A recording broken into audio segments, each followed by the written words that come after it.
आज जळगावमध्ये महाविकास आघाडीच्या रावेर जळगाव लोकसभा मतदारसंघाच्या उमेदवारांचे अर्ज भरण्यात आले।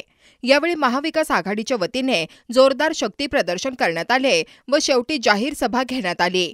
या सभेमध्ये नरेंद्र मोदींच्या कार्यप्रणालीवर जोरदार हल्लाबोल करण्यात आला। जळगाव येथे महाविकास आघाडीच्या वतीने घेण्यात आलेल्या जाहीर सभेमध्ये जितेंद्र आव्हाड, जयंतराव पाटील, संजय राऊत यांनी पदाधिकारी आणि कार्यकर्त्यांना संबोधित केले।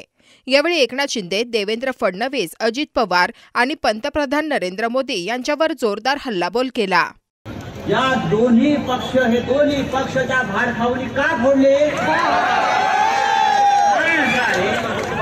त्यांना हा महाराष्ट्र लुटायचा आहे आणि आम्ही त्या लुटीला विरोध करत होतो, म्हणून त्यांनी आपला पक्ष सोडला। नरेंद्र मोदी म्हणतो या वेळेला आम्ही 400 जागा जिंकणार, 400 पार।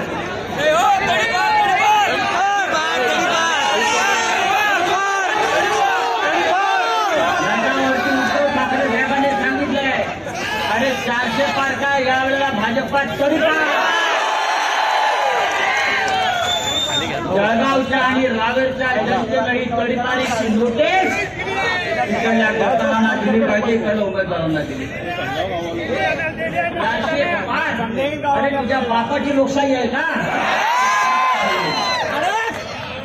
बाळासाहेब ठाकरेंचं, बाळासाहेब ठाकरेंचं। ते खासगी पत्रकारांना काय सांगतात की 2004 साली त्यांनी दिल्लीतल्या एका पत्रकाराला मुलाखत दिली। तो पत्रकार माझा अतिशय जवळचा मित्र आहे। तो मला चहा पीत असताना मला म्हणाले की शरद पवारांनी मला डावललं। 2004 साली मला मुख्यमंत्री होऊ नाही दिलं का? तुलाच का मुख्यमंत्री करायचं? का तुमच्यापेक्षा जास्त शिकलेले जयंत पाटील मुख्यमंत्री पदाला योग्य नाही आहेत? तुमच्यापेक्षा अनुभवी असलेले त्यावेळेस शहादार पाटील योग्य नव्हते?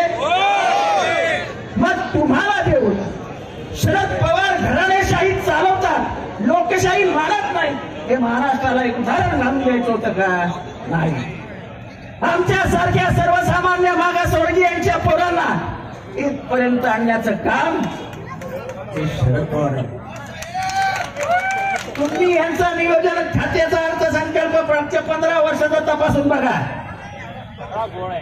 जेव्हा जेव्हा अर्थसंकल्पामध्ये आदिवासी खात्यासाठी, मागासवर्गीय खात्यासाठी, अल्पसंख्याक खात्यासाठी जो निधी दिला होता, तो 6 महिन्यानंतर सगळा निधी इथे तिथे घेऊन टाकायचा।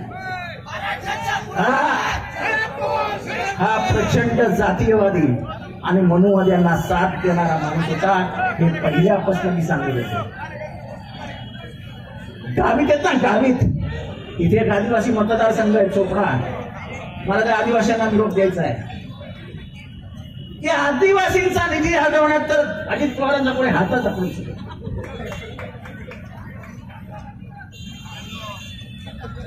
कमी आहे, पटापट अटकते। बोला साहेब, बोला। त्या गावित साहेबांना निवडणुकीचा प्रचार सोडून मुंबईत येऊ लागलं का? अजित पवारांनी आदिवासी समाजाचा निधी सोडून जाणार। आता इथनं पुढे गेल्यावर धुळे नंदुरबार मध्ये मंत्री होते केसी पाटील, त्यांचा तर कॅबिनेट मध्ये असा पाण उतारा करायचे की विचारता सोय नाही।